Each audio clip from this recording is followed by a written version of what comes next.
إنما الصدقات للفقراء والمساكين والعاملين عليها والمؤلفة قلوبهم وفي الرقاب والغارمين وفي سبيل الله وابن السبيل. Bienvenue sur cette chaîne dédiée à l'islam. N'oubliez pas de vous abonner et d'activer la clochette sur toutes pour ne rien rater. Likez et si ça vous plaît, laissez un commentaire. Ça permettra, Inch'Allah, d'améliorer le trafic de la chaîne et faire connaître ainsi l'islam à tous. Voilà, on commence. Alors aujourd'hui, je vais vous montrer qu'une personne très pieuse, qui fait toutes les prières, même celles de nuit, et jeûne beaucoup, peut quand même aller en enfer. Alors j'ai eu l'idée de cette vidéo en rêve, mais ça existe en vrai. Mes propos vont choquer certains, désolé, faut que je vide mon sac. Même en rêve, ça m'a mis la rage. Vous n'imaginez même pas. Car il ne faut pas rester concentré que sur ses obligations envers Allah, mais aussi envers ce qu'Allah a créé. C'est-à-dire les gens, les animaux, la nature, etc., etc. Donc, car certains confondent ce qui est vraiment une obligation, les sentiments des autres, c'est optionnel. Les prières oui, c'est obligé, le jeûne, oui, c'est recommandé, mais c'est pas tout. Tu dois le faire, t'as pas le choix. Ce genre de personne qui fait tout ça et qui parle mal de ses propres enfants le paiera ici-bas, mais aussi dans l'au-delà. Les enfants sont un dépôt d'Allah. Allah t'a confié des enfants. Et toi, tu les maltraités moralement ou physiquement des fois. Donc déjà, si tu fais ça, c'est que tu es faible. T'as pas d'argument et pour y couper court, tu les tapes, tu les insultes. Dans une autre vidéo aussi, je vous parle de mauvais caractère que le diable te donne pour que tu perdes ton temps ici sur Terre et que tu l'accompagnes en enfer. Alors les enfants ne peuvent que subir. Ils peuvent-ils faire d'autre? Skin. Même pleurer, ça vous fait un certain plaisir à certains. Donc vous avez gagné, ouais, vous êtes le plus fort. Ensuite, que faites-vous? Vous allez prier. Vous présentez à Allah. Et vous êtes une personne dont Allah doit être fier en fait. Mais c'est tout le contraire. Vous avez un grand sourire et Allah, heureusement, vous pouvez pas voir ce qu'il compte vous faire. Comme exemple, vous avez une grosse somme d'argent et vous la déposez chez quelqu'un, donc que vous avez confiance. Et cette personne va le maltraiter votre bien. Il va le froisser, il va le déchirer, il va le salir, etc. Il va le perdre. Vous allez l'aimer cette personne? Je pense pas. Hein.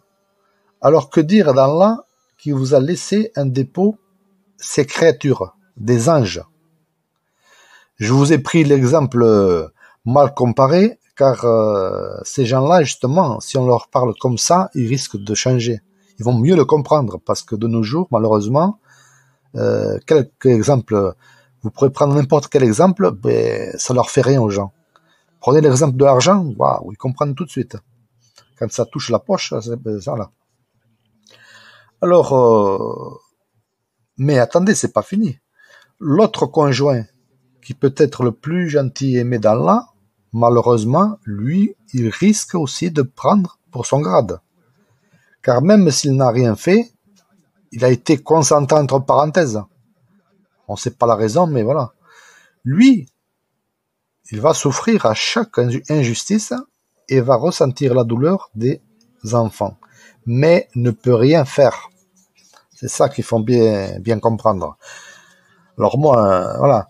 Lui, ses invocations envers Allah seront exaucées presque à coup sûr, s'il invoque Allah pour ses enfants. Et ces personnes en dehors de la maison, tu les reconnais plus. Attention, ils sont très gentils, tout ça. Attention, je ne parle pas là forcément de pervers narcissiques ou de personnes toxiques. Ils peuvent l'être, oui, mais je parle pas spécialement de ça. Hein. Il se peut qu'ils le soient aussi, voilà.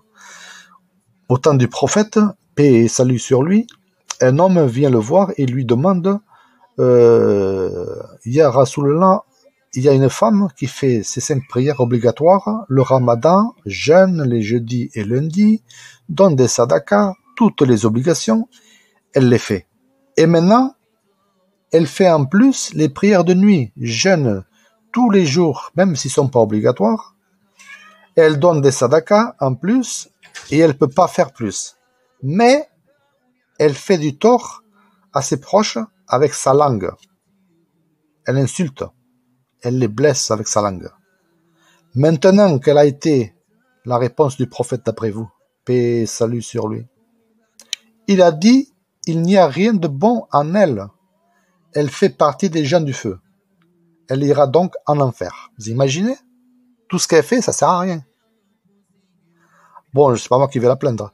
Donc, quand je dis une personne, ça peut être un homme comme ça peut être une femme. Hein. Il n'y a pas de... Voilà.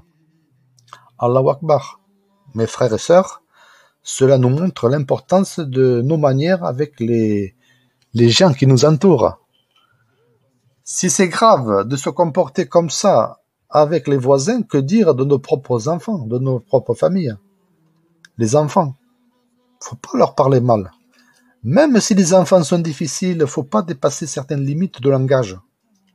C'est comme les parents qui punissent leurs enfants en leur écrasant des cigarettes sur le corps. Vous imaginez ça? Qu'est-ce qui mérite d'après vous?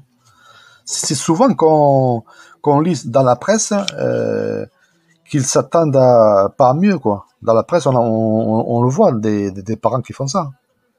Et le pire, c'est que les enfants, là, ils répètent rien. Ils les aiment trop, leurs parents, malgré ce qu'ils font. Ils pensent même que c'est leur faute. Imaginez un peu, il brûle son enfant, et là, l'heure de la prière arrive, une chance pour lui. Il arrive, il va s'empresser d'aller faire la prière. Oh Allah, accorde-moi le paradis. Il va l'avoir, le paradis. Et quand la prière est finie, hop, comment l'enfant va se sentir à ce moment-là? Est-ce que le parent va recommencer ou pas? Vous imaginez? La pression.